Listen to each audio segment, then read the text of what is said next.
Janë këta disa nga anëtarët e komisionit të cilët po bëjnë vlerësimin e nxënësve që sot ju nënshtruan provimit pranues për regjistrimin e klasës së parë të vitit shkollor 2016-2017 në Shkollën e Muzikës Prenk Jakova. Sipas profesoreshës së pianos Vlora Baruti, ky provim kishte disa kritere që nxënësit duhet i plotësonin.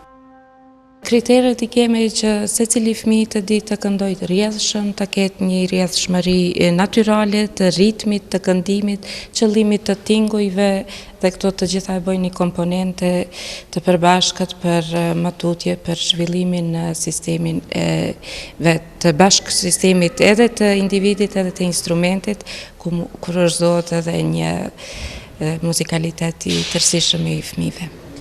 Instrumentet me harqe, tastier, piano dhe kitar fillojnë klasën e parë paralelisht me klasën e dytë të shkollës fillore të përgjithshme, ndërsa instrumentet me frymë regjistrohen në klasën e parë kur ata kanë përfunduar klasën e tretë të filloret.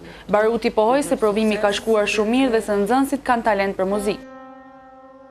Ka fëmijë të talentuar, ka të interesuar, trema është gjithmonë prezente, mirë po vullneti shihet i secilit fëmijë edhe për secilin instrument që ka një vullnet të jashtëzakonshëm. Ju uroj sukses gjithëve dhe pranim të suksesshëm po në ato instrumente të cilat i kanë ëndër fëmijët përderisa kanë ardhur sot këtu.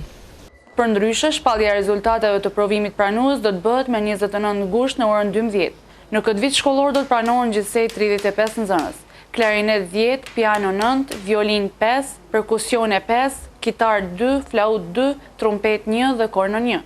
Sipas drejtorit të shkollës së muzikës Prenk Jakova Kastriot Sada, nëse nuk plotësohet ky numër dhe nëse nxënësit nuk arrin pikët të cilat janë parapar në provim, atëherë do të hapet një konkurs i dytë. Sada tha se gjithmonë do të respektohet udhëzimi administrativ, nuk do të lejohen parregullsi. Andaj qëllimi është tek cilësia e jo sasia.